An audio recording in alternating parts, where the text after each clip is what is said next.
لا يحب الله الجهر بالسوء من القول إلا من ظلم وكان الله سميعا عليما إن تبدوا خيرا أو تخفوه أو تعفوا عن سوء فإن الله كان عفوا قديرا. اللہ اس بات کو پسند نہیں کرتا کہ کسی کی برائی علانیہ زبان پر لائی جائے الا یہ کہ کسی پر ظلم ہوا ہو، اور اللہ سب کچھ سنتا، ہر بات جانتا ہے.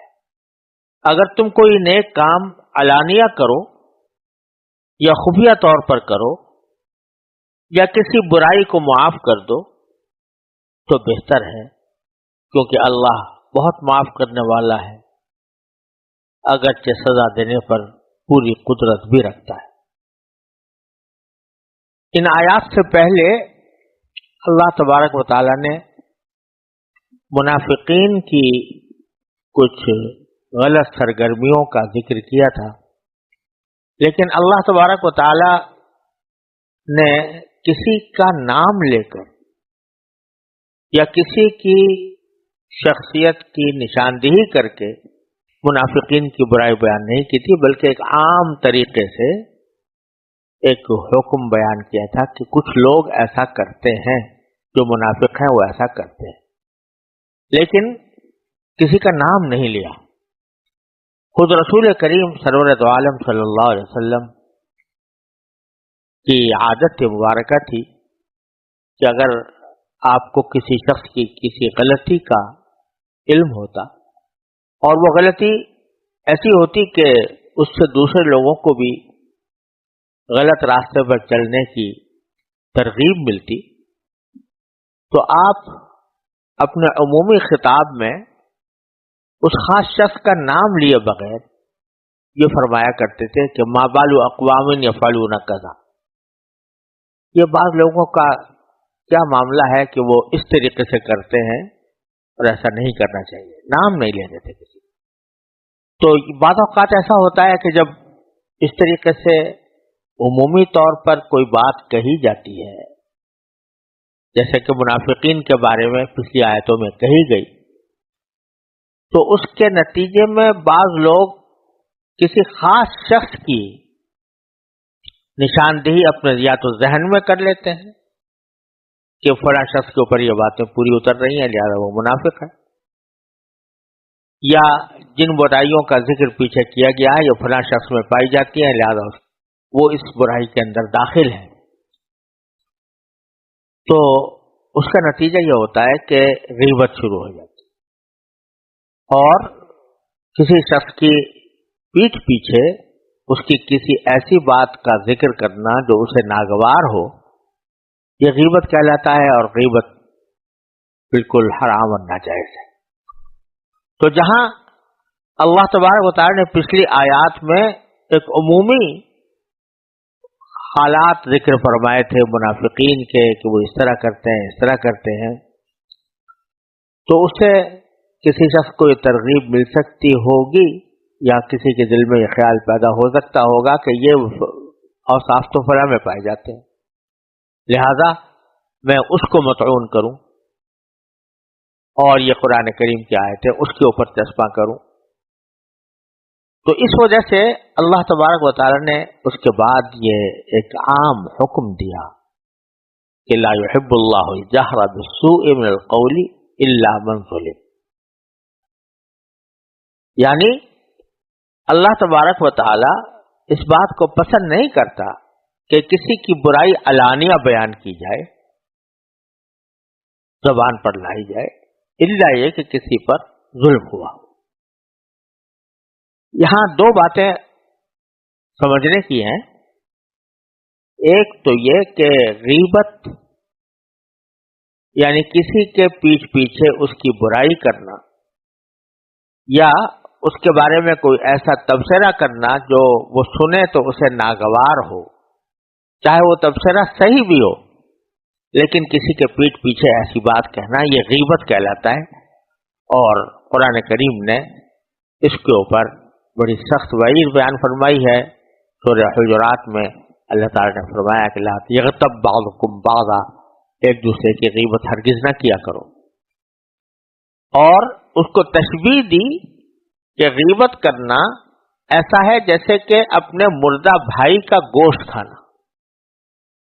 اتنی خطرناک برائی اس کو قرار دیا۔ اب غیبت کا ایک طریقہ تو یہ ہے کہ آدمی تنہائی میں کسی سے اپنے پرائیویٹ طور پر اس سے ذکر کر دے کہ بھئی فلاں شخص کے اندر یہ برائی پائی جاتی ہے، یہ بھی غیبت ہے اور ناجائز ہے۔ اور دوسری صورت یہ ہے کہ وہ برائی آدمی کھلم کھلا علانیہ تقریر میں کرے، تحریر میں کرے، جہر بالقول، یعنی علانیہ کوئی بات کہے۔ تو یہ علانیہ کہنے کا مطلب یہ ہوا کہ تقریر کے اندر تقریر کر رہا ہے، سارے مجمع کے سامنے کہہ رہا ہے، تو یہ تنہائی میں کی ہوئی غیبت سے زیادہ خطرناک صورت ہے۔ تنہائی میں غیبت اگر کرے آدمی تو وہ صرف اسی حد تک محدود رہے گی جس حد تک کہ وہ مخاطب سن رہا ہے، لیکن اگر تقریر میں یا تحریر میں جو عام لوگوں کے سامنے بات کی جا رہی ہے تو گویا اتنے سارے آدمیوں کے سامنے غیبت کی گئی۔ ایک آدمی کے سامنے غیبت کی جائے اور 1000 آدمیوں کے سامنے غیبت کی جائے تو دونوں میں ظاہر ہے کہ فرق ہے، اور وہ غیبت بہت زیادہ بری ہے کہ جو اتنے سارے آدمیوں کے سامنے کی جائے، علانیہ کی جائے۔ تو اللہ تعالیٰ فرماتے ہیں کہ یہ برائی علانیہ کرنے پر کو اللہ تبارک و تعالیٰ پسند نہیں کرتا۔ البتہ ایک استثناء اللہ تعالیٰ نے فرما دیا، اور وہ در حقیقت مسلمانوں کے لیے ایک بہت بڑی گنجائش کا راستہ کھول دیا، وہ یہ کہ الا من ظلم، کہ اگر کوئی شخص مظلوم ہو، اس پر کسی نے ظلم کیا ہو، تو اس ظلم کی بات کا تذکرہ کرنا اور لوگوں کے سامنے اس کو بتانا کہ میرے ساتھ یہ ظلم ہوا ہے، یہ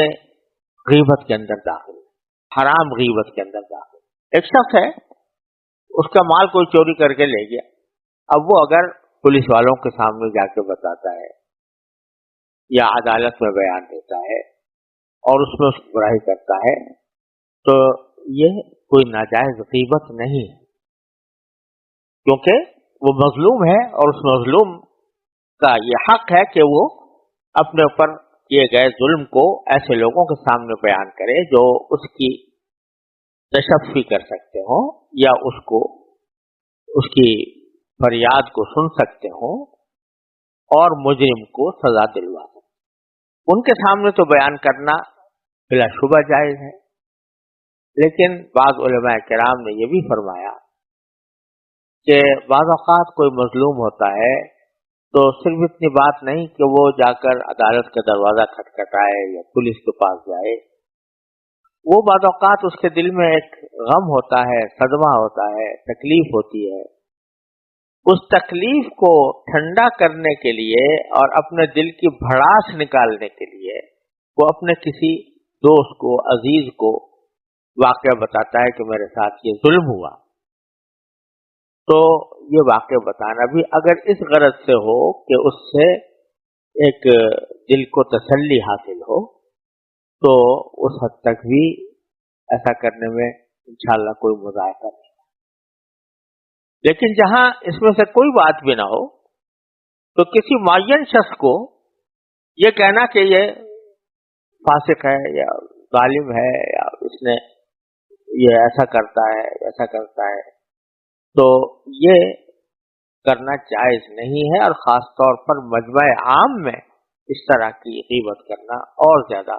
ناجائز اور غلط بات ہے۔ اللہ تعالیٰ نے یہ ایک آیت کے اندر اتنی بڑی عجیب مضمون اللہ تعالیٰ نے بیان فرما دیا لا يحب اللہ الجہر بالسوء من القول الا من ظلم. ایک طرف غیبت کی برائی بھی ہو گئی اور علانیہ غیبت کی اس سے زیادہ، اور اس کے ساتھ ہی انسانی نفسیات کی کتنی رعایت اللہ تعالیٰ نے فرمائی کہ بہرحال بعض اوقات آدمی کو، انسان کو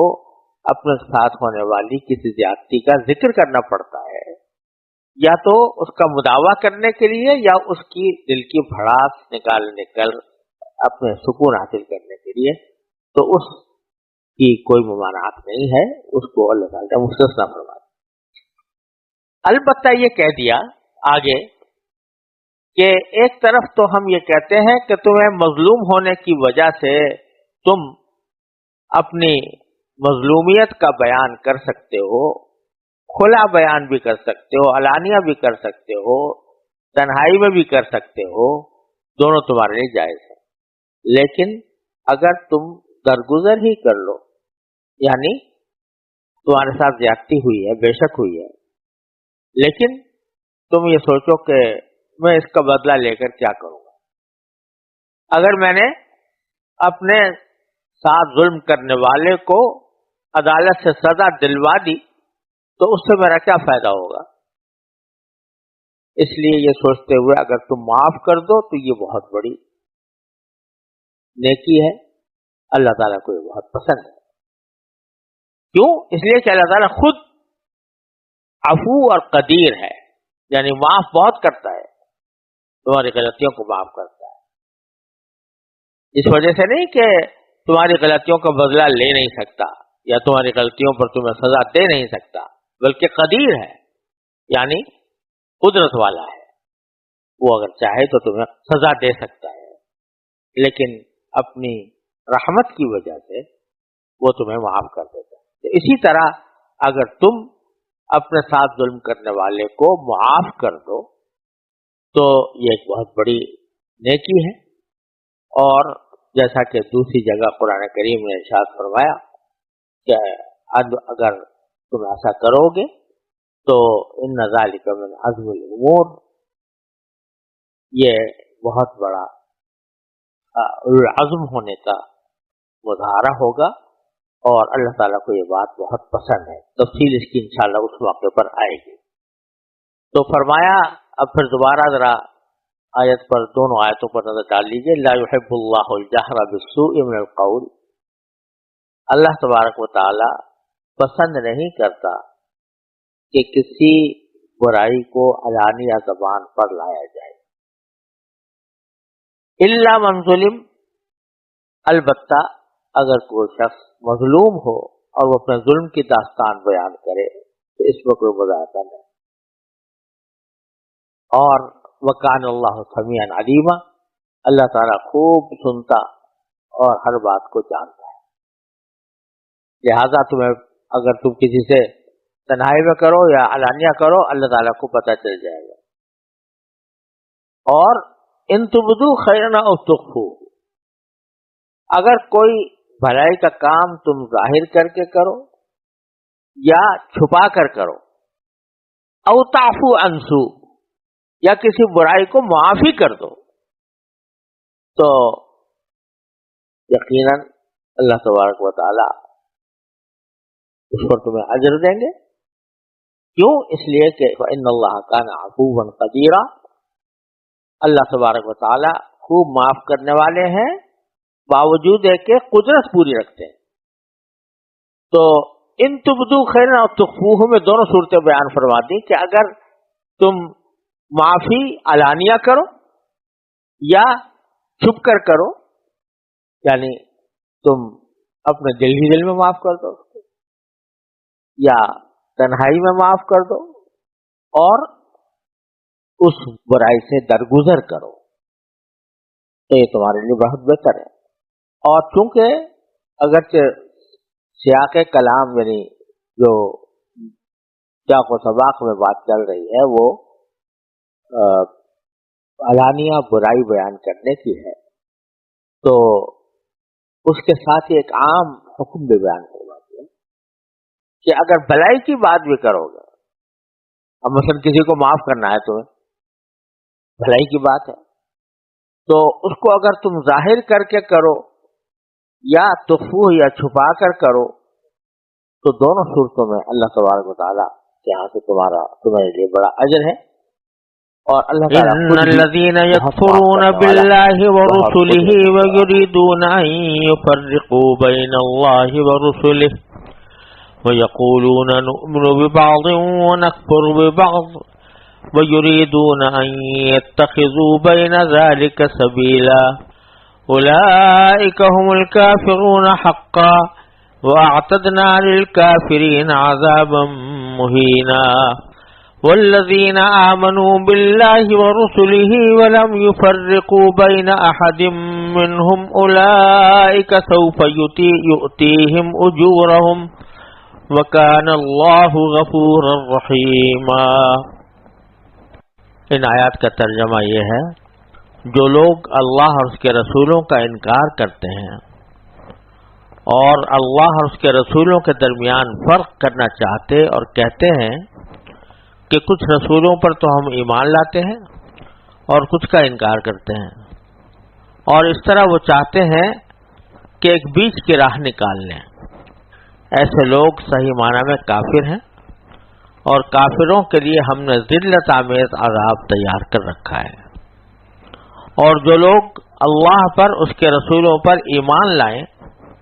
اور ان میں سے کسی کے درمیان فرق نہ کریں تو اللہ ایسے لوگوں کو ان کے اجر عطا کرے گا اور اللہ بہت معاف کرنے والا بڑا مہربان ہے. یہاں اللہ تبارک و تعالی نے ان 3 آیتوں میں منافقین اور کافروں کے درمیان کی ایک قسم کا ذکر فرمایا ہے. یعنی کچھ لوگ تو وہ تھے جو کھلے کافر تھے، نبی کریم صلی اللہ علیہ وسلم کا بھی انکار کرتے تھے، پچھلے انبیاء کا بھی انکار کرتے تھے جیسے مشرکین مکہ. اور کچھ لوگ وہ تھے کہ جو ظاہر میں اپنے اسلام کا دعویٰ کرتے تھے، حقیقت میں وہ کافر تھے، ان کو منافق کہا جاتا ہے. ایک تیسری قسم کا یہاں پر اللہ تعالی نے ذکر فرمایا ہے. پیچھے منافقین کا ذکر چلا آ رہا تھا اور اب ایک تیسری قسم کا ذکر فرمایا ہے. یہ وہ لوگ ہیں کہ جو فی الجملہ اس بات پر تو ایمان لاتے ہیں کہ اللہ تبارک و تعالی انسانوں کی ہدایت کے لیے پیغمبر بھیجتے رہے ہیں، اس سے وہ منکر نہیں ہیں. جیسے کہ مشرکین مکہ منکر تھے، وہ کہتے تھے کہ کسی پیغمبر کو نہیں مانتے. حضرت ابراہیم علیہ السلام کو بے شک وہ اپنا مقتدی سمجھتے تھے، لیکن کیا ان کو اللہ کا رسول سمجھتے تھے یا ویسے ہی مقتدی سمجھتے تھے، یہ بات واضح نہیں ہے. اس لیے وہ تو رسولوں کا انکار کرتے تھے.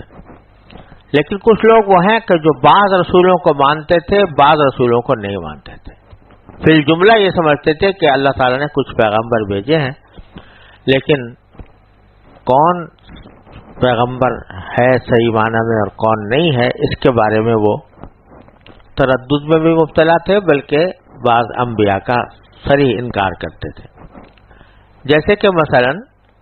عیسائی لوگ جو ہیں وہ حضرت موسیٰ علیہ السلام کو بھی مانتے تھے اور حضرت عیسیٰ علیہ السلام کو بھی مانتے تھے، لیکن رسول کریم صلی اللہ علیہ وسلم کے اوپر ایمان نہیں لائے تھے. اور دوسری طرف یہودی جو ہیں وہ حضرت موسیٰ علیہ السلام پر تو ایمان لائے تھے لیکن حضرت عیسیٰ علیہ السلام کو نہیں مانتے تھے اور نہ نبی کریم صلی اللہ علیہ وسلم کی رسالت کے قائل تھے. تو انہوں نے ایک بیچ کی راہ اس طرح نکال رکھی تھی اور باقاعدہ اعلانیہ کہتے تھے کہ ہم کچھ پر ایمان لاتے ہیں اور کچھ پر ایمان نہیں لاتے. تو ان آیات میں اللہ تبارک و تعالی نے بالکل واضح اور دو ٹوک الفاظ میں یہ بیان فرما دیا کہ ہمارے سارے انبیاء کرام اور سارے پیغمبر جو حضرت آدم علیہ السلام سے لے کر خاتم النبیین صلی اللہ علیہ وسلم تک تشریف لائے، ان میں سے سب پر ایمان لانا ضروری ہے. ان میں سے کسی ایک کی بھی تکذیب یا کسی ایک کو بھی پیغمبر نہ ماننا، اس سے انسان مسلمان نہیں ہوتا. اگر کسی ایک پیغمبر کا بھی انکار کر دیا تو وہ کافر ہی ہوگا. اور یہ فرمایا اولئک هم الکافرون حقا، صحیح معنی میں وہ کافر ہیں جو کسی ایک پیغمبر کا بھی انکار کریں. اور اس لیے جو لوگ مثلا اہل کتاب پچھلے پیغمبروں پر تو ایمان لاتے تھے لیکن رسول کریم صلی اللہ علیہ وسلم پر ایمان نہیں لائے تھے، تو ان کے ایمان نہ لانے کے نتیجے میں وہ پکے کافر قرار دیے گئے. اور ان آیات کی روشنی میں اگر آپ سورہ بقرہ کی اس آیت کو پڑھیں جو پیچھے گزر چکی ہے اور جس کو لے کر بعض لوگ بڑی غلط فہمیاں پھیلاتے ہیں، وہ سورہ بقرہ کی آیت ہے کہ ان الذین آمنوا والذین ہادوا والنصارى والصابئین من آمن باللہ والیوم الآخر وعمل صالحا فلهم اجرهم عند ربهم ولا خوف علیہم ولا هم يحزنون. اس آیت کریمہ میں اللہ تعالیٰ نے یہ فرمایا ہے کہ جو لوگ ایمان لائے ہیں اور جو یہودی ہیں یا نصرانی ہیں یا صابئین ہیں، اگر وہ اللہ پر یوم آخرت پر ایمان لے آئیں اور اچھے عمل کریں تو بس ان کو کوئی خوف نہیں ہوگا، کوئی غم نہیں ہوگا. یہاں رسولوں کے پر ایمان لانے کا ذکر نہیں ہے. اس وجہ سے بعض لوگ اس آیت کی بنیاد پر یہ کہتے ہیں کہ اللہ پر آدمی ایمان لے آئے اور یوم آخرت پر ایمان لے آئے تو بس یہ کافی ہے، جس کا معنی یہ ہے کہ اگر کسی بھی رسول پر ایمان نہ لائے تو تب بھی وہ مسلمان رہے گا اور لا خوف علیہم ولا هم يحزنون کے اندر وہ شامل ہوگا. 3 آیتوں نے بالکل واضح الفاظ میں اور 2 ٹوک الفاظ میں اس غلط فہمی کی تردید کر دی اور یہ کہا کہ ہمارے صحیح دین کے اوپر صرف وہی لوگ ہوں گے اور وہی لوگ سمجھے جائیں گے، مسلم سمجھے جائیں گے جو بلا استثناء تمام انبیاء کرام اور پیغمبروں پر ایمان لاتے ہوں. اگر کوئی ایک پیغمبر پر بھی ایمان نہیں لائیں گے تو وہ مسلمان نہیں ہیں. اولئک هم الکافرون حقا. تو اس سے پتہ چلا کہ وہاں سورہ بقرہ کی آیت میں جو اللہ تبارک و تعالی نے صرف ایمان باللہ اور ایمان بالیوم الآخر کا تذکرہ فرمایا ہے کہ اللہ پر ایمان لانا، یوم آخرت پر ایمان لانا، تو در حقیقت وہ ایسا نہیں ہے کہ رسولوں پر ایمان لانے کی نفی اس میں کی جا رہی ہو، بلکہ اللہ پر ایمان لانا در حقیقت اللہ کے انبیاء پر ایمان لانا بھی شامل ہے. یہ اللہ تعالیٰ پر ایمان صحیح معنی میں اس وقت تک مکمل نہیں ہو سکتا جب تک کہ اللہ کے انبیاء کرام اور رسولوں پر ایمان نہ لائے جائیں. اس کی وجہ بالکل ظاہر ہے کہ اللہ پر ایمان لانے کے معنی کیا ہے. اللہ پر ایمان لانے کے معنی یہ ہے کہ یہ اللہ ہی ہے جس نے ہمیں اس کائنات میں پیدا کیا. اللہ تبارک و تعالیٰ ہی وہ ہے کہ جس نے یہ کائنات پیدا کی اور اس میں ہمیں بھیجا. ظاہر ہے جو ایمان اللہ پر لاتا ہے وہ اس پر یقین رکھتا ہے کہ اس کائنات کا کوئی پروردگار ہے اور میں اسی کی ارادے سے، اسی کی حکمت کے تحت میں دنیا کے اندر آیا ہوں. اب اگر اللہ تبارک تعالیٰ کے ذات پر اور اس کی قدرت پر اور اس کی حکمت پر ایمان ہے تو یہ بڑی ہی بے حکمتی کی بات ہے کہ کوئی اپنے کسی شخص کو امتحان کے لیے کسی جگہ بھیج دے اور اس کو یہ نہ بتائے کہ تمہیں کرنا کیا ہے. تو یہ تو اللہ تعالیٰ کی حکمت سے، اللہ تعالیٰ کی قدرت سے یہ بات تصور میں نہیں آ سکتی کہ اللہ تعالیٰ نے انسان کو کائنات میں بھیج دیا اور اندھیرے میں چھوڑ دیا، بتایا کچھ نہیں کہ کیا کام حلال ہے، کیا حرام ہے، کیا جائز ہے، کیا ناجائز ہے. تو یہ تو ایک طرح کا ظلم ہو. تو جب اللہ پر ایمان ہے تو اللہ کی حکمت پر ایمان ہے، اس کی قدرت پر ایمان ہے، تو ساتھ ہی یہ ماننا پڑے گا کہ اس نے انسانوں کی ہدایت کے لیے کوئی پیغمبروں کا راستہ اختیار کیا ہے. لہذا اللہ تبارک و تعالیٰ کے ایمان میں پیغمبروں پر ایمان بھی شامل ہے، اور اس آیت کریمہ نے اس کو بالکل واضح کر دیا کہ جہاں کہیں اللہ پر ایمان کا ذکر ہے تو پھر اس کے ساتھ اللہ کے بھیجے ہوئے انبیاء کرام پر بھی ایمان داخل ہے۔ چنانچہ آپ ذرا اسی روشنی میں دوبارہ ان آیات کو پڑھیں کہ ان الذین یکفرون باللہ ورسولہ، ایک تو وہ لوگ ہیں کہ جو اللہ کا بھی انکار کرتے ہیں اور اس کے رسولوں کا بھی انکار کرتے ہیں، یہ تو ملحد بے دین ہے جو اللہ پر ایمان نہیں رکھتے، رسولوں پر ایمان نہیں رکھتے۔ اور دوسرے اسی میں داخل ہیں وہ یریدون ان یفرقوا بین اللہ ورسولہ، کہ بعض ایسے ہیں کہ جو اللہ اس کے رسولوں کے درمیان فرق کرنا چاہتے ہیں۔ کیا فرق کرنا چاہتے ہیں؟ وہ یقولون نؤمن ببعض ونکفر ببعض، وہ کہتے ہیں کہ کچھ پر تو ہم ایمان لاتے ہیں اور کچھ کا انکار کرتے ہیں۔ اس میں یہ بھی ہو سکتا ہے کہ اس کا مطلب کہ اللہ پر تو ایمان لاتے ہیں، پیغمبروں پر نہیں لاتے، اور یہ مطلب بھی ہو سکتا ہے کہ بعض پیغمبروں پر لاتے ہیں، بعض پر نہیں لاتے۔ اور قرآن کریم کہتا ہے وَيُرِيدُونَ أَن يَتَّخِذُوا بَيْنَ ذَلِكَ سَبِيلًا، اس طرح وہ چاہتے ہیں کہ کفر اور ایمان کے درمیان ایک بیچ کی راہ نکال لیں۔ اس پر تبصرہ باری تعالیٰ نے کتنے زوردار الفاظ میں فرمایا، اولئک هم الکافرون حقا، ایسے لوگ صحیح معنی میں کافر ہیں جو اللہ پر ایمان لائے رسولوں پر نہ لائے، یا کچھ رسولوں پر لائے کچھ پر نہ لائے، سب کافر ہیں حقا صحیح معنی میں۔ اور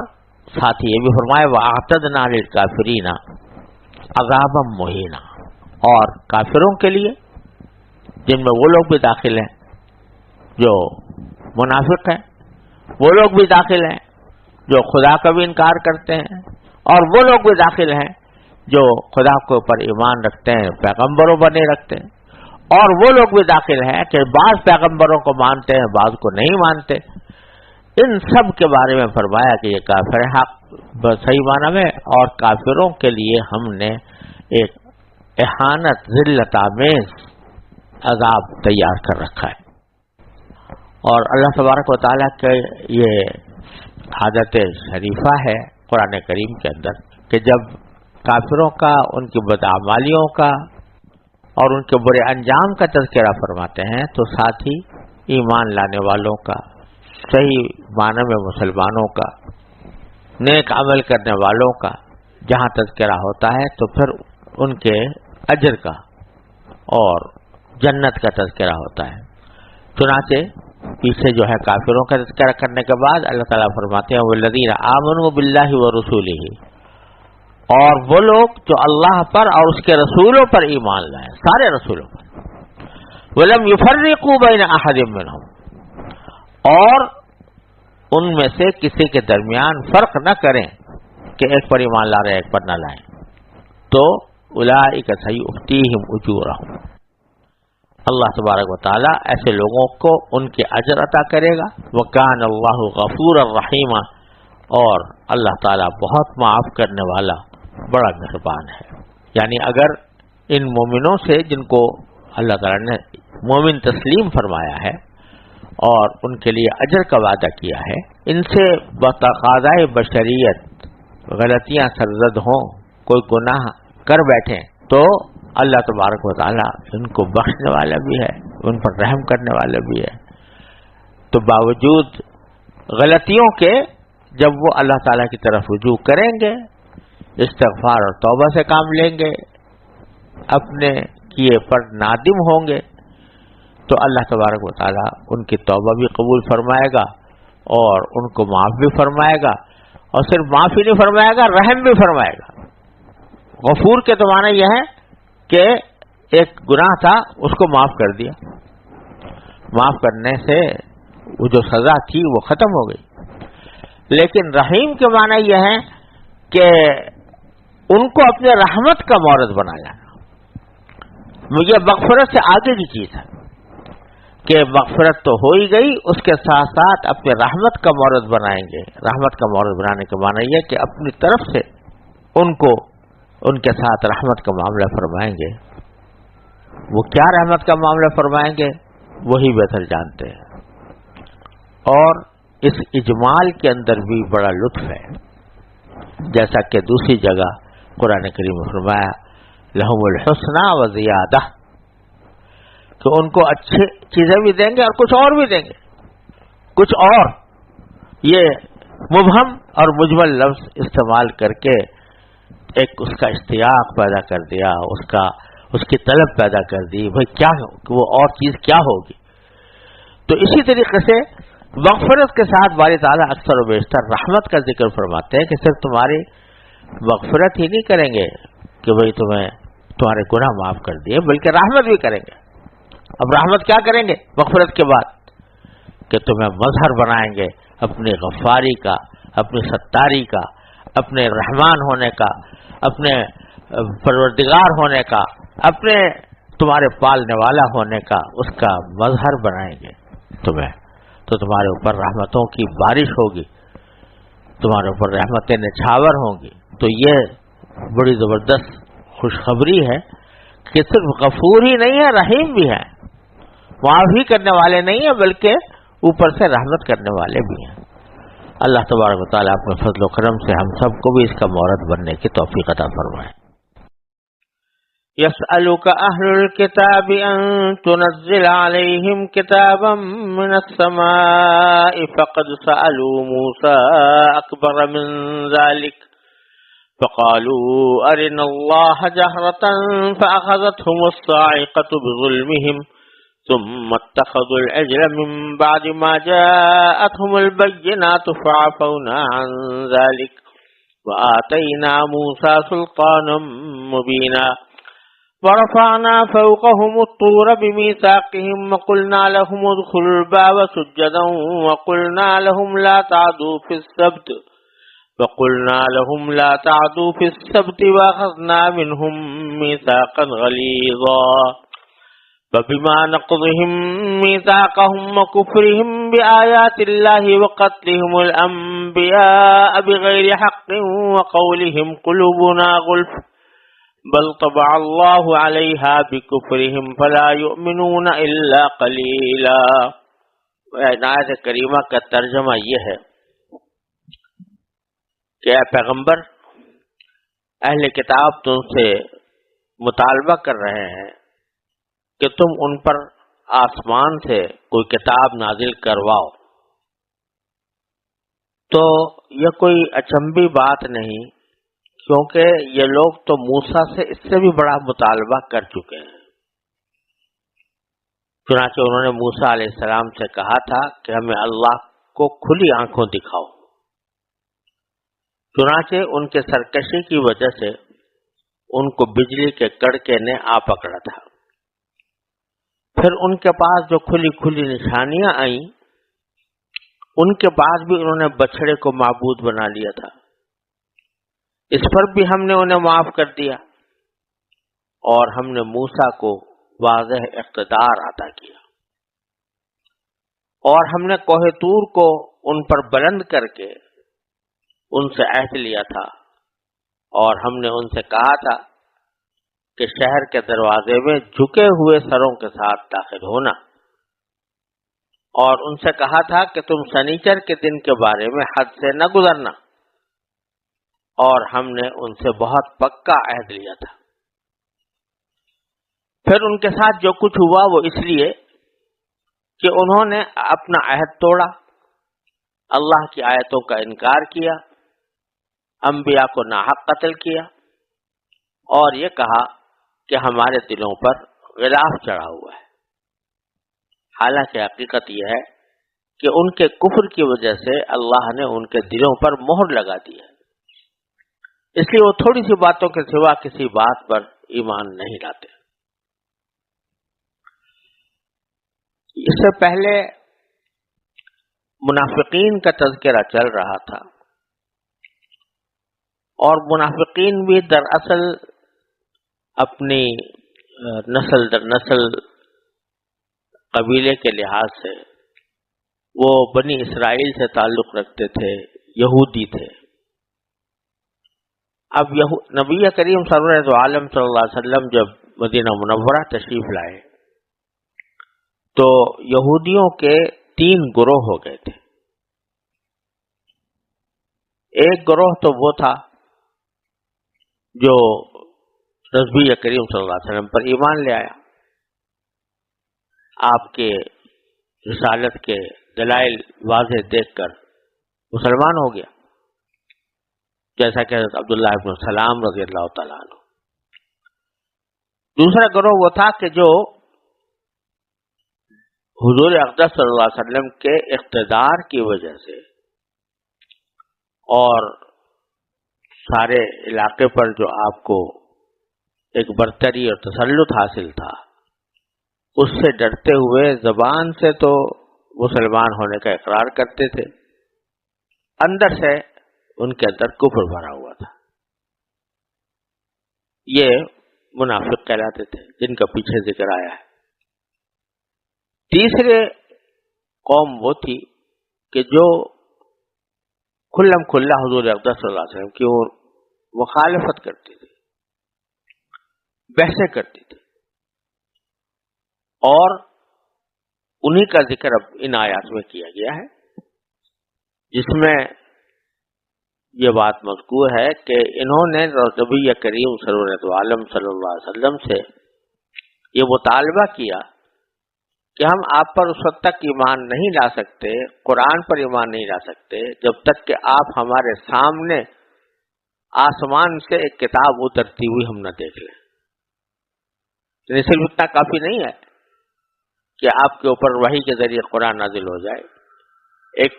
لکھی ہوئی کتاب ہو، آسمان سے اترتی ہوئی ہمیں نظر آئے، تب ہم ایمان لائیں گے۔ اب یہ مطالبہ محض ایک ہٹ درمی کا مطالبہ تھا۔ اگر غور کرتے جس تورات پر یہ ایمان لائے ہیں، وہ کوئی آسمان سے اس طرح اڑتی ہوئی تو ان کے پاس نہیں آئی تھی، اللہ تعالیٰ نے کوہ طور پر ان کو عطا فرمائی تھی، تو اس کو بھی انہوں نے آنکھوں سے نہیں دیکھا تھا۔ تو اب یہ مطالبہ کرنا کہ رسول کریم سرورت عالم صلی اللہ علیہ وسلم پر تو ہم اس وقت ایمان لائیں گے جب کہ ہمارے اوپر کتاب نازل ہو، آسمان سے اڑتی ہوئی نظر آئے ہمیں اور ہم اس کو پڑھیں، تو یہ محض ایک ہٹ درمی کی بات تھی۔ تو اللہ تبارک و تعالیٰ اس کے جواب میں فرماتے ہیں کہ ان کے یہ مطالبے کوئی حق پرستی کی وجہ سے نہیں ہے، اس لیے نہیں ہے کہ اس مطالبوں کو پورا کرنے کے نتیجے میں یہ واقعتاً دل سے مسلمان ہو جائیں گے۔ ان کی تو تاریخ ہی یہ رہی ہے کہ انہوں نے اس طرح کے اس سے بھی بڑے بڑے مطالبے خود موسیٰ علیہ السلام سے کیے اور پھر مکرے، عہد کیے، عہد کو توڑا۔ تو وہ ان واقعات کی طرف اشارہ فرمایا ہے کہ ان کی تو طبیعت میں سرکشی ہے، نافرمانی ہے، لہذا یہ قدم قدم پر انبیاء کرام کی مخالفت کرتے چلے آئے ہیں، تو آپ کی بھی کر رہے ہیں۔ تو اب اللہ تعالیٰ نے ان واقعات کا اس میں حوالہ دیا ہے جو پہلے سورہ بقرہ میں قدر تفصیل کے ساتھ گزر چکے ہیں۔ تو فرمایا یسألک اہل الکتاب، اہل کتاب آپ سے سوال کرتے ہیں، یعنی نبی کریم صلی اللہ علیہ وسلم سے مطالبہ کرتے ہیں ان تنزل علیہم کتابا من السماء، کہ آپ ان کے اوپر ایک کتاب نازل کریں آسمان سے۔ تو اللہ تعالیٰ فرماتے ہیں یہ کوئی نئی بات نہیں ہے کہ انہوں نے آج یہ مطالبہ کیا ہے، فقط سألوا موسیٰ اکبر من ذلک، موسیٰ علیہ السلام سے انہوں نے اس سے بھی زیادہ عجیب قسم کے مطالبے کیے تھے۔ کیا مطالبہ کیا تھا کہ فقالوا ارنا اللہ جاہرۃ، کہ ہم تو اس وقت تک نہیں مانیں گے، کتاب کو بھی نہیں مانیں گے، تورات کو بھی نہیں مانیں گے، جب تک کہ ہمیں علمیہ صاف نظر آئیں آنکھوں سے، اور وہ ہم سے کہیں کہ یہ کتاب تمہارے پر نازل کی گئی ہے اور تم اس کے اوپر عمل کرو۔ تو اب بتائیے یہ کتنی ہٹ دھرمی کی بات تھی۔ اللہ تبارک و تعالیٰ کی ذات وہ ہے کہ انسان کی آنکھیں اس کو دیکھنے کی متحمل نہیں ہے اس دنیا میں، آخرت میں اللہ تبارک و تعالیٰ طاقت عطا فرما دے، نظروں کو دکھا دیں اپنی ذات والا صفات کو، تو یہ کچھ بعید نہیں، لیکن دنیا کے اندر لا تدرکہ الابصار وہو یدرک الابصار، اس کو آنکھیں نہیں دیکھ سکتی اور وہ سب کی آنکھوں کو دیکھتا ہے۔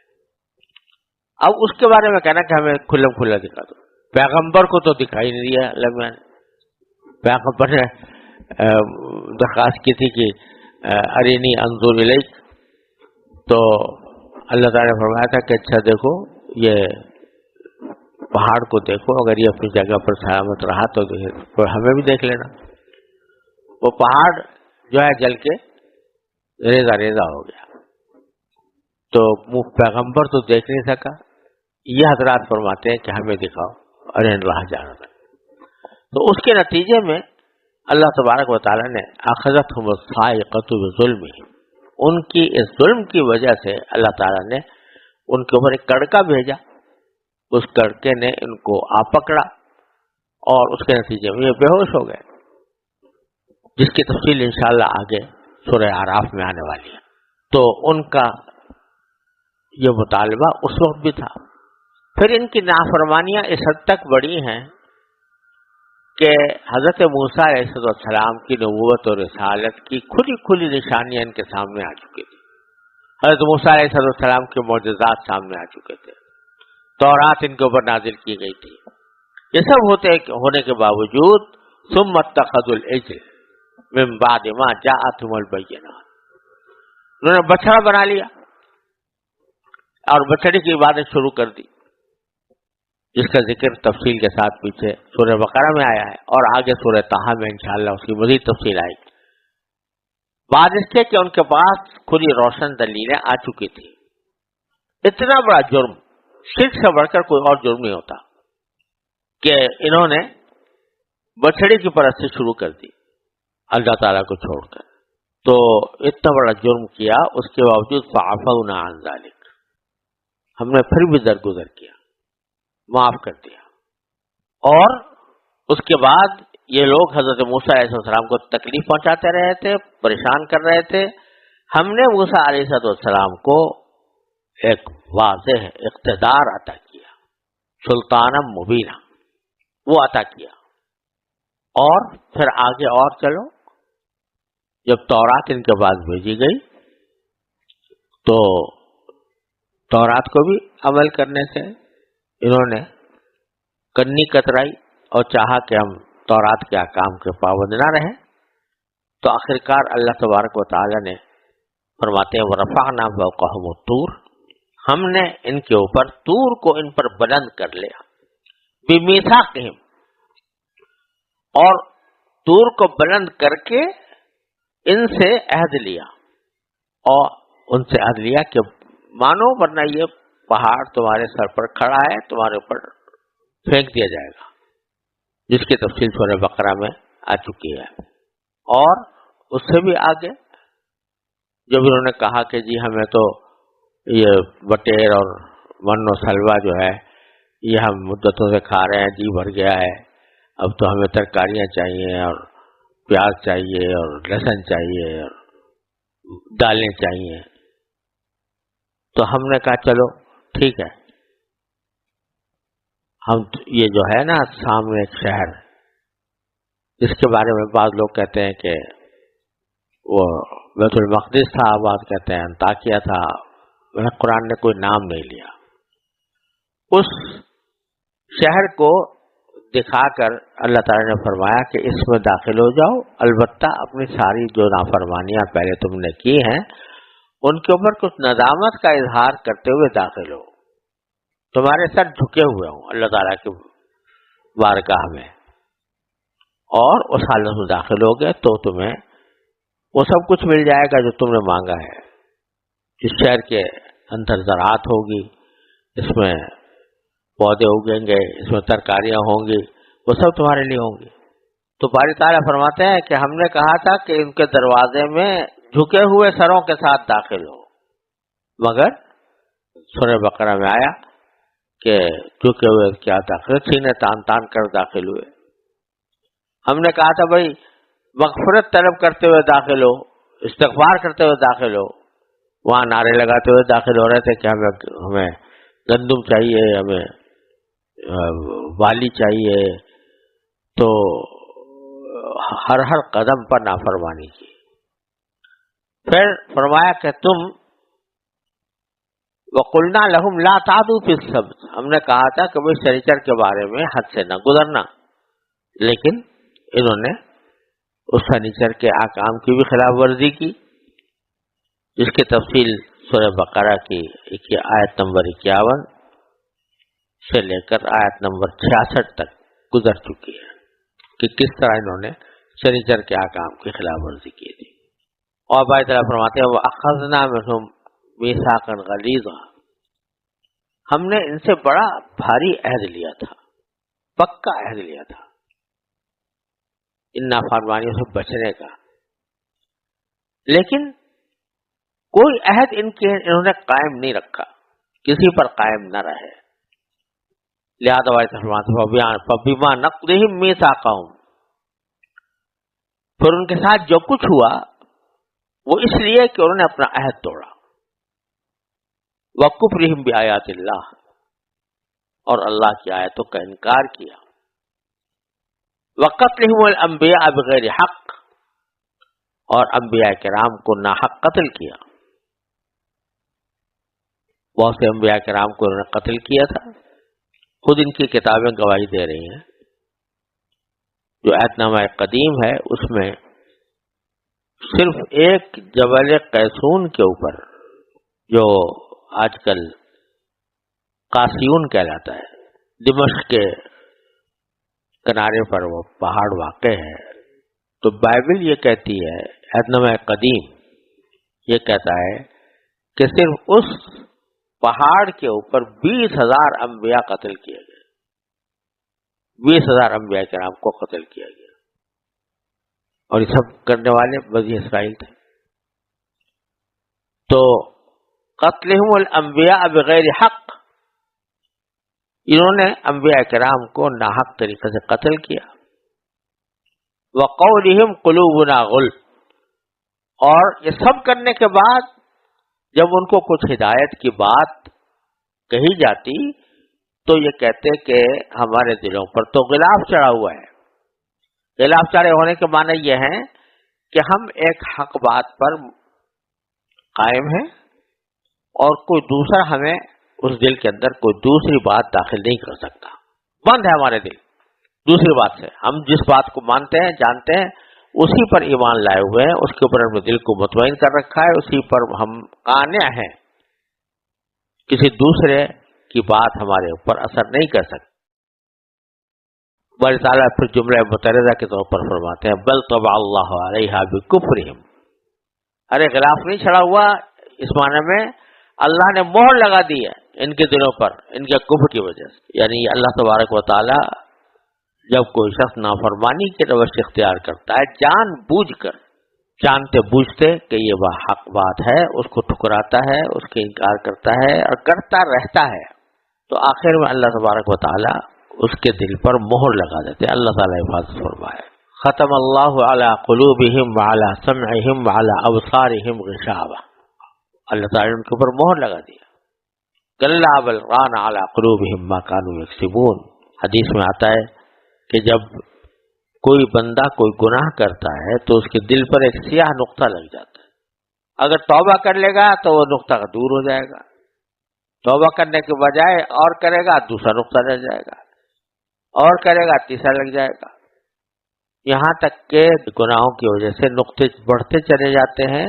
اور آخر میں دل کے زنگ کی صورت اختیار کر لیتے ہیں۔ کلا بل ران علی قلوبہم ما کانوا یکسبون۔ تو اللہ تعالیٰ فرماتے ہیں کہ یہ جو کہہ رہے ہیں نا کہ ہم نے غلاف چڑھایا ہوا ہے اور کسی اور بات کو ہم قبول کرنے کو تیار نہیں ہیں، ارے یہ غلاف نہیں ہے، اللہ تبارک و تعالیٰ نے ان کے اوپر مہر لگا دی ہے، ٹھپا لگا دیا ہے بکفرہم، ان کی بدعمالیوں کی وجہ سے۔ فلا یؤمنون الا قلیلا، لہذا یہ ایمان نہیں لائیں گے مگر تھوڑی سی باتیں جو مشترک ہے ہمارے اور ان کے درمیان، تو وہ اللہ تعالیٰ کی کم از کم اللہ تعالیٰ کے وجود کے قائل ہیں،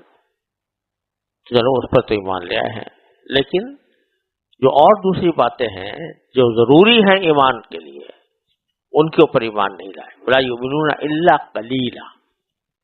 تھوڑی سی بات پر، تھوڑی سی بات وہ جو مشترک ہے اسلام اور یہودیت میں. یہ ساری ناعمالیاں بیان کر کے بدعمالیاں بیان کر کے اشارہ یہ کیا جا رہا ہے کہ یہ جو مطالبہ کر رہے ہیں کہ ہمارے اوپر کتاب نازل کرو تو ہم بات مان لیں گے، یہ محض ایک بہانہ ہے. جس طرح پہلے یہ اپنے عہد توڑتے چلے آئے ہیں، جس طرح پہلے نافرمانیوں کا مظاہرہ کرتے چلے آئے ہیں، اسی طرح اب بھی کریں گے. لہذا یہ مطالبہ قابل سنوائی نہیں ہے، اس مطالبے پر ہم عمل نہیں کر سکتے. آگے اللہ تبارک و تعالیٰ نے ان کی کچھ مزید عنوانیاں بیان فرمائی ہیں، اور اس کے نتیجے میں اللہ تبارک و تعالیٰ نے ان کے ساتھ کیا سلوک کیا اس کی تفصیل بیان فرمائی ہے. وَبِكُفْرِهِمْ وَقَوْلِهِمْ عَلَى مَرْيَمَ بُهْتَانًا عَظِيمًا وَقَوْلِهِمْ إِنَّا قَتَلْنَا الْمَسِيحَ عِيسَى ابْنَ مَرْيَمَ رَسُولَ اللَّهِ وما قتلوه وما صلبوه ولكن شبه لهم وإن الذين اختلفوا فيه لفي شك منه ما لهم به من علم إلا اتباع الظن وما قتلوه يقينا بل رفعه الله إليه وكان الله عزيزا حكيما وإن من أهل الكتاب إلا ليؤمنن به قبل موته وَيَوْمَ الْقِيَامَةِ يَكُونُ عَلَيْهِمْ شَهِيدًا فَبِظُلْمٍ مِّنَ الَّذِينَ هَادُوا حَرَّمْنَا عَلَيْهِمْ طَيِّبَاتٍ أُحِلَّتْ لَهُمْ وَبِصَدِّهِمْ عَن سَبِيلِ اللَّهِ كَثِيرًا وَأَخْذِهِمُ الرِّبَا وَقَدْ نُهُوا عَنْهُ وَأَكْلِهِمْ أَمْوَالَ النَّاسِ بِالْبَاطِلِ وَأَعْتَدْنَا لِلْكَافِرِينَ مِنْهُمْ عَذَابًا أَلِيمًا. ان آیات کا ترجمہ یہ ہے کہ اور اس لیے کہ انہوں نے کفر کا راستہ اختیار کیا اور مریم پر بڑے بھاری بہتان کی بات کہی، اور یہ کہا کہ ہم نے اللہ کے رسول مسیح عیسی ابن مریم کو قتل کر دیا تھا، حالانکہ نہ انہوں نے عیسیٰ علیہ السلام کو قتل کیا تھا نہ انہیں سولی دے پائے تھے، بلکہ ان کو اشتباہ ہو گیا تھا. اور حقیقت یہ ہے کہ جن لوگوں نے اس بارے میں اختلاف کیا ہے وہ اس سلسلے میں شک کا شکار ہے، اور انہیں گمان کے پیچھے چلنے کے سوا اس بات کا کوئی علم حاصل نہیں ہے. اور یہ بالکل یقینی بات ہے کہ وہ عیسیٰ کو قتل نہیں کر پائے، بلکہ اللہ نے انہیں اپنے پاس اٹھا لیا تھا، اور اللہ بڑا صاحب اقتدار، بڑا حکمت والا ہے. اور اہل کتاب میں سے کوئی ایسا نہیں ہے جو اپنی موت سے پہلے ضرور بالضرور عیسیٰ پر ایمان نہ لائے، اور قیامت کے دن وہ ان لوگوں کے خلاف گواہ بنیں گے. غرض یہودیوں کی سنگین زیادتی کی وجہ سے ہم نے ان پر وہ پاکیزہ چیزیں حرام کر دیں جو پہلے ان کے لیے حلال کی گئی تھی، اور اس لیے کہ وہ بکثرت لوگوں کو اللہ کے راستے سے روکتے تھے اور سود لیا کرتے تھے، حالانکہ انہیں اس سے منع کیا گیا تھا، اور لوگوں کے مال ناحق طریقے سے کھاتے تھے. اور ان میں سے جو لوگ کافر ہیں ان کے لیے ہم نے ایک دردناک عذاب تیار کر رکھا ہے. پچھلی آیات میں بھی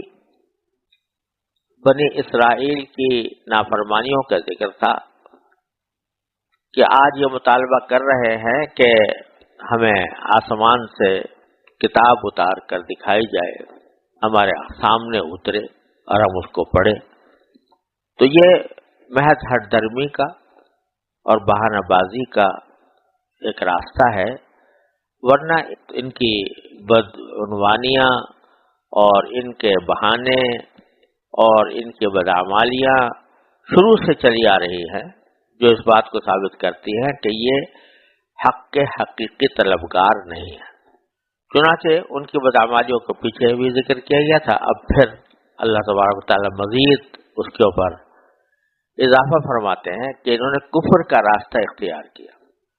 یعنی جب حضرت عیسیٰ علیہ السلام تشریف لائے تو بجائے اس کے کہ ان پر ایمان لاتے، وہ تورات کی بھی تصدیق کرتے تھے، اور یہ فرماتے تھے کہ میں تورات پر عمل کرنے کے لیے آیا ہوں، لیکن انہوں نے ان سے انکار کیا، وَبِكُفْرِهِمْ، انہوں نے عیسیٰ علیہ السلام سے انکار کیا، وَقَوْلِهِمْ عَلَى مَرْيَمَ بُهْتَانًا عَظِيمًا، اور انہوں نے حضرت مریم علیہ السلام پر بڑے بھاری بہتان کی بات کہی۔ اب یہ بہتان کیا تھا؟ تو حضرت عیسیٰ علیہ السلام چونکہ حضرت مریم سے بغیر باپ کے پیدا ہوئے تھے، اس لیے یہودیوں نے اللہ تعالیٰ کی قدرت کے اس معجزے کو تسلیم کرنے کے بجائے حضرت مریم علیہ السلام جیسی پاک نفس اور عفت مآب خاتون پر گھناؤنا الزام لگا دیا تھا۔ تو یہ ایک بہت بڑی زبردست کے بدعمالی یہ تھی کہ اللہ کے ایک مقدس پیغمبر کی والدہ پر بہتان لگایا، اور ساتھ ہی یہ دعویٰ بھی کیا کہ ہم نے اللہ کے رسول مسیح عیسیٰ ابن مریم کو قتل کر دیا تھا، وَقَوْلِهِمْ إِنَّا قَتَلْنَا الْمَسِيحَ عِيسَى ابْنَ مَرْيَمَ رَسُولَ اللَّهِ۔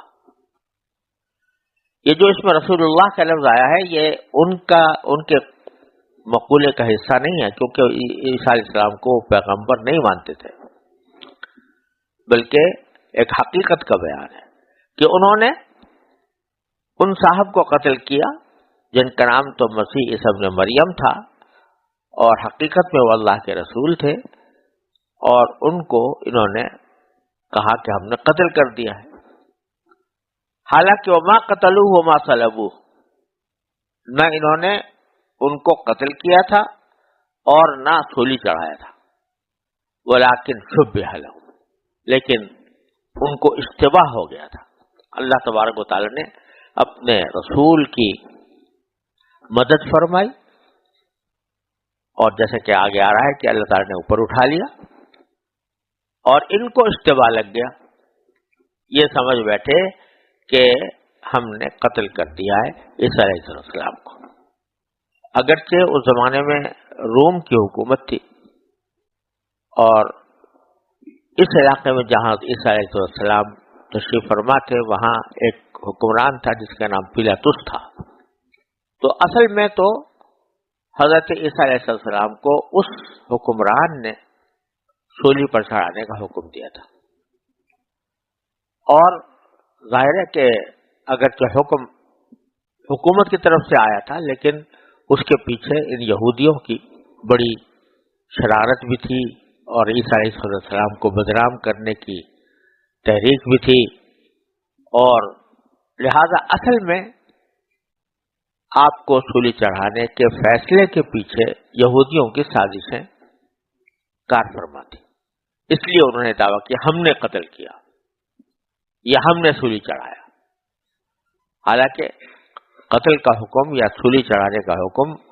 کسی یہودی نے نہیں دیا تھا، رومی حکومت کے ایک حاکم نے دیا تھا، لیکن یہ اس کا کریڈٹ خود لے رہے تھے، اپنے خیال میں ایک بڑی فضیلت کی بات تھی کہ ہم نے ان کو قتل کیا یا ہم نے ان کو سولی چڑھایا، الیاذ باللہ۔ تو اس کو اپنے سر لینے کے لیے کہا کہ ہم نے ان کو قتل کیا، ہم نے ان کو سولی چڑھایا۔ قرآن کہتا ہے کہ وہ تو اللہ کے رسول تھے، تم اس کو اپنی فضیلت کی بات سمجھ رہے ہو کہ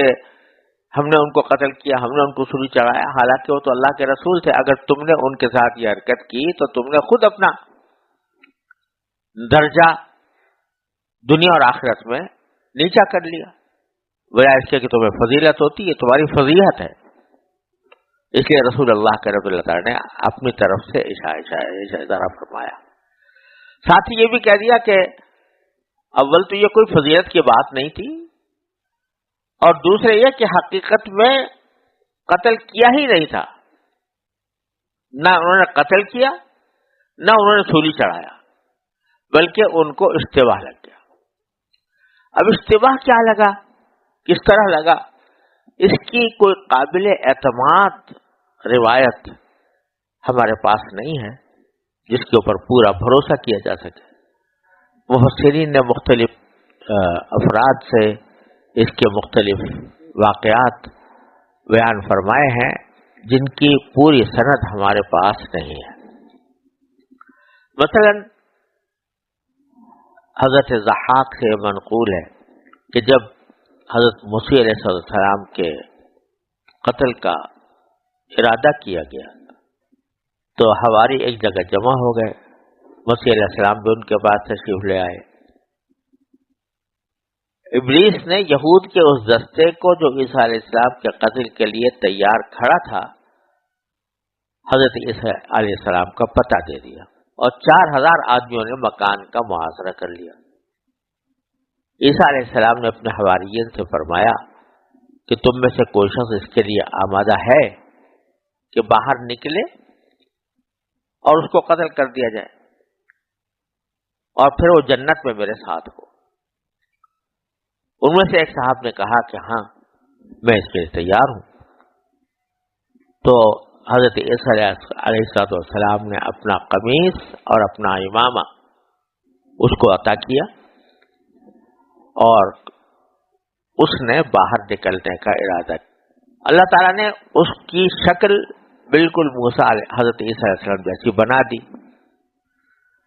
جب وہ باہر نکلے تو ان کو لوگ پکڑ کے لے گئے اور سولی پر چڑھا دیا اور دوسری طرف حضرت عیسیٰ علیہ السلام کو اٹھا لیا گیا. یہ ایک روایت ہے، مگر جیسا میں نے عرض کیا کہ کوئی اس کی مضبوط سند نہیں ہے. بعض روایتوں میں آتا ہے کہ ایک شخص تطلانوس تھا، اس کو حضرت عیسیٰ علیہ السلام کے قتل کے لیے بھیجا گیا تھا. حضرت عیسیٰ علیہ السلام تو مکان میں نہ ملے، اللہ تعالیٰ نے ان کو اٹھا لیا تھا. لیکن جب یہ شخص گھر سے نکلا تو یہ عیسیٰ علیہ السلام کا ہم شکل بنا دیا گیا. یہودی یہ سمجھے کہ یہی عیسیٰ ہیں اور اس اپنے ہی آدمی کو لے جا کر قتل کر دیا. یہ مختلف روایتیں ہیں. بائبل میں یہ مذکور ہے کہ حضرت عیسیٰ علیہ السلام کے حواریین میں سے ایک شخص یہودا اسکریوتی تھا اور اس نے حضرت عیسیٰ علیہ السلام کا پتہ بتایا اور چند سکوں کی خاطر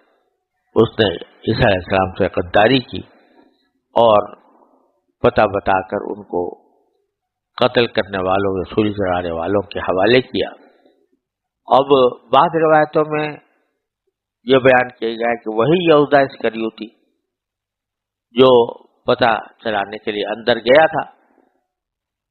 جب باہر آیا تو عیسیٰ علیہ السلام کو تو اللہ تعالیٰ نے آسمان پر اٹھا لیا اور یہودا اسکریوتی اس کی شکل تبدیل ہو کر عیسیٰ علیہ السلام جیسی ہو گئی اور پھر انہوں نے اسی کو سولی پر چڑھایا.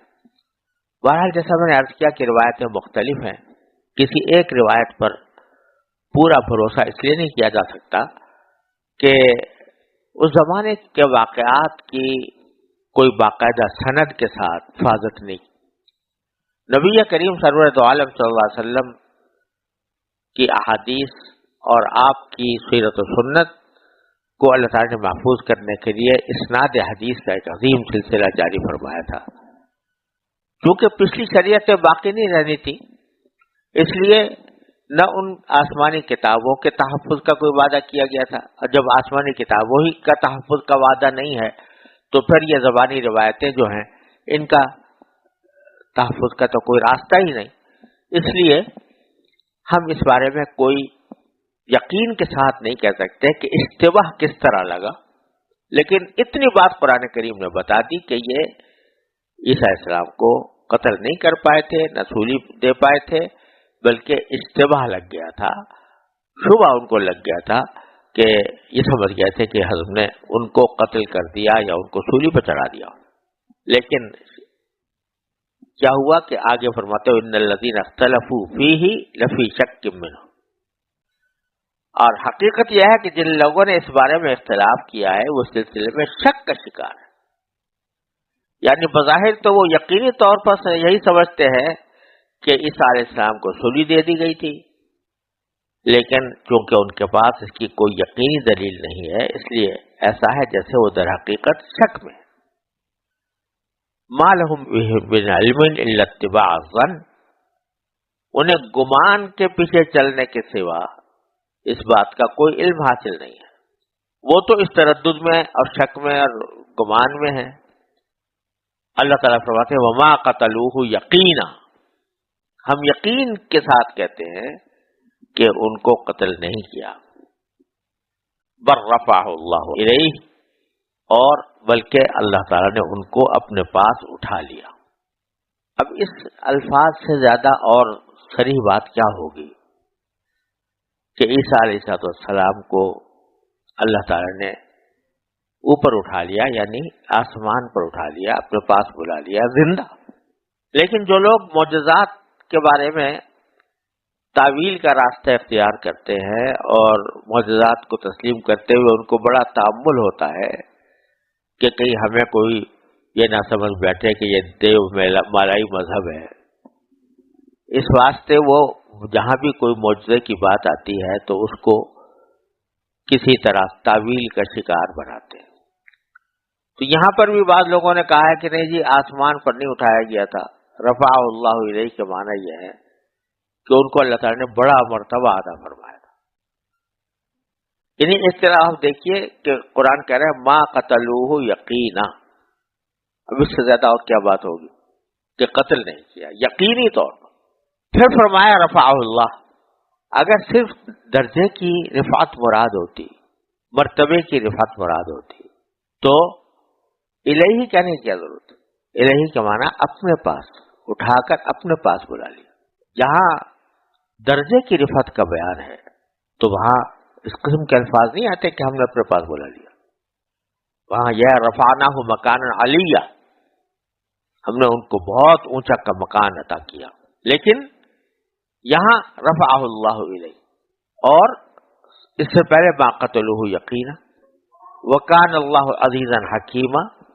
اور اللہ بڑا صاحب اقتدار، بڑا حکمت والا ہے کہ ایک انسان کو بھلا چنگا زندہ اس کو آسمان پر اچانک اٹھا کے لے جایا جائے تو ان کے اس بےہودہ تصور کو کہ یہ کیسے ہو سکتا ہے، اللہ تعالیٰ نے اگلی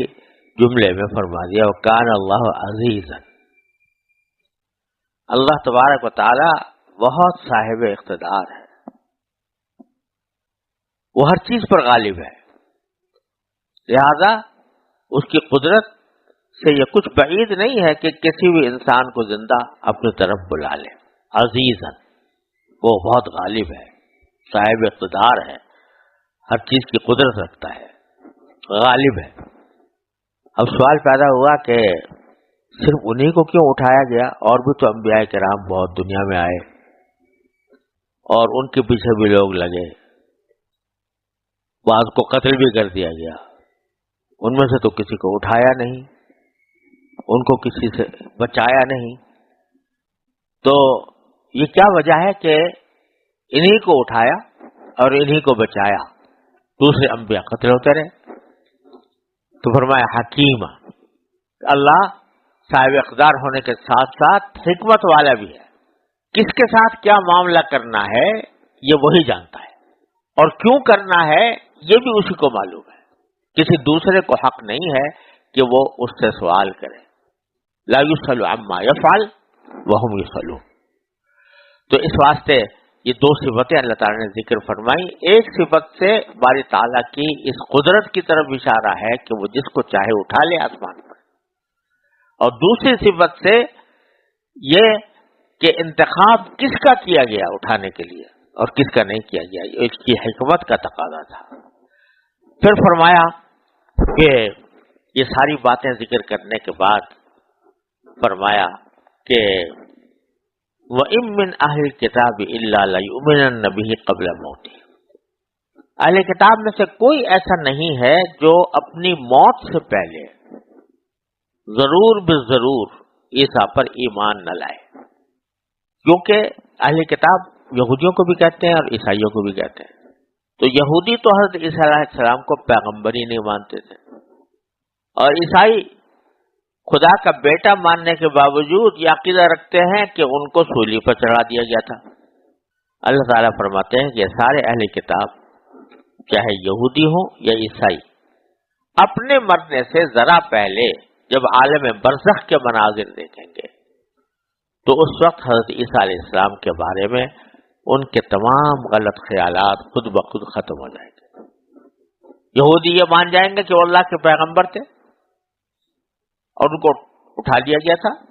عیسائی یہ مان جائیں گے کہ ان کو قتل نہیں کیا گیا تھا بلکہ اللہ تبارک و تعالیٰ نے ان کو آسمان پر اٹھا لیا تھا، اور وہ ان کی حقیقت پر ایمان لے آئیں گے۔ یہ اس آیت کی ایک تفسیر ہے جو بڑی تعداد میں مفسرین نے اختیار کی ہے، اور حضرت حکیم الامت مولانا تھانوی رحمۃ اللہ علیہ نے بھی اسی کو ترجیح دی ہے۔ لیکن ایک اور تفسیر حضرت ابو ہریرہ رضی اللہ تعالیٰ عنہ سے منقول ہے کہ اس میں ام من اہل کتاب الا یؤمنن بہ کی ضمیر حضرت عیسیٰ علیہ السلام کی طرف ہے، اور قبل موت ہی کی ضمیر بھی عیسیٰ علیہ السلام کی طرف ہے، جس کے معنی یہ ہوں گے، اس طرح ترجمہ اس طرح ہوگا کہ اہل کتاب میں سے کوئی ایسا نہیں ہے جو عیسیٰ کی موت سے پہلے ان پر ضرور بالضرور ایمان نہ لائے۔ اس کا مطلب یہ ہے کہ اللہ تعالیٰ نے حضرت عیسیٰ علیہ السلام کو اس وقت تو آسمان پر اٹھا لیا ہے، لیکن جیسا کہ صحیح احادیث میں مروی ہے آخر زمانے میں وہ دوبارہ اس دنیا میں آئیں گے، اور اس وقت تمام اہل کتاب چاہے یہودیوں یا عیسائی ان پر ان کی اصل حقیقت واضح ہو جائے گی اور وہ سب ان پر ایمان لے آئیں گے۔ یہ تفسیر حضرت ابو ہریرہ رضی اللہ تعالیٰ عنہ سے مروی ہے، اور اس روایت کے مطابق اس آیت میں عیسیٰ علیہ السلام کے دوبارہ اس دنیا میں تشریف لانے کی ایک پیشین گوئی موجود ہے۔ واللہ سبحانہ وعلم۔ اب یہ بیچ میں جو جملہ معترضہ تھا وہ بھی چل رہا ہے، وہ یوم القیامت یکون علیہم شہیدا، کہ قیامت کے دن حضرت عیسیٰ علیہ السلام ان کے خلاف گواہی دیں گے، اہل کتاب کے عقائد کے خلاف گواہی دیں گے۔ یہ جملہ معترضہ یہاں تک چلا۔ پیچھے بتایا جا رہا تھا کہ کیا کیا وجوہ تھیں جن کی بنا پر ہم نے ان کے اوپر سختیاں کی، اب پھر اسی کا آگے بیان ہے۔ فَبِظُلْمٍ مِّنَ الَّذِينَ هَادُوا، غرض ان کی سنگین زیادتیوں کی وجہ سے، یہودیوں کی سنگین زیادتیوں کی وجہ سے، حرمنا علیہم طیبات احلت لہم، ہم نے ان پر وہ پاکیزہ چیزیں بھی حرام کر دی جو پہلے ان کے لیے حلال تھی۔ اب وہ اس کا بیان سورہ انعام میں آنے والا ہے کہ قرآن نے فرمایا وَحَرَّمْنَا عَلَيْهِمْ كُلَّ ذِي ظُفُرٍ، ہر ناخن والا جانور ہم نے ان پر حرام کر دیا تھا، اور وَمِنَ الْبَقَرِ وَالْغَنَمِ حَرَّمْنَا شُحُومَهُمَا، اور گائے اور بکری کی چربیاں ہم نے ان کے لیے حرام کر دی۔ تو یہ ان کے لیے ایک سزا تھی ان کی اس نافرمانیوں کی۔ پھر آگے دوبارہ ان کی نافرمانیوں کی جو فہرست ہے اس کو آگے مزید بڑھایا، وَبِصَدِّهِمْ عَنْ سَبِيلِ اللَّهِ كَثِيرًا، اس لیے بھی کہ وہ اللہ کے راستے سے لوگوں کو بکثرت روکتے تھے، وَأَخْذِهِمُ الرِّبَا، اور سود لیا کرتے تھے، وَقَدْ نُهُوا عَنْهُ، جبکہ ان کو سود سے منع کیا گیا تھا۔ اب یہ سود کی حرمت کی کام اب بھی بائبل کے اندر موجود ہیں اور عہد نامہ قدیم میں بھی موجود ہیں، جس کے اوپر یہودی ایمان رکھتے ہیں۔ لیکن اس میں آگے چل کر یہ تفریق کر دی گئی ہے کہ اپنے آدمیوں سے نہ لینا سود، غیر قوموں کا کوئی آدمی آئے تو اس سے سود لینے کی تمہاری اجازت ہے۔ تو پہلی تبدیلی یہاں سے شروع ہوئی، اپنے آدمی سے مت لو،